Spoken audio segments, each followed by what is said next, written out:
Sākotnēji Mucenieku ciemā bija tikai pļava, kur vietēji iedzīvotāji un arī patvērumu meklētāju centra iemītnieki pa reizē uzspēlēja savas iniciatīvas vadīti bumbu. Pašvaldība meklēja risinājums, lai šajā vietā attīstītu sporta un aktīvās atpūtas infrastruktūru. Un 2020. gadā šāda iespēja radās, lai īstenotu šo projektu caur Eiropas ekonomikas zonas finanšu instrumentu. Projekta mērķis ir stiprināt integrācijas pasākumus Muceniekos un ar to saistītajā patvērumu meklētāju centrā, nodrošināt sporta un brīvā laika infrastruktūru. Stadiona apmeklējums lielā mērā ir pakļauts patvērumu meklētāju dzīves ritmam.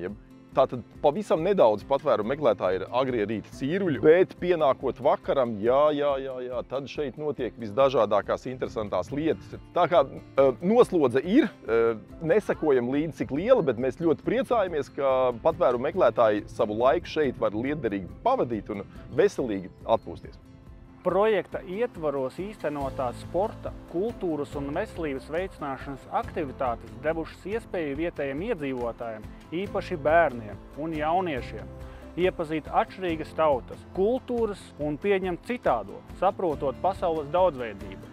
Savukārt stadiona brīvā pieejamība paver iespējas darīt kopā caur sporta spēlēm un kultūras pasākumiem.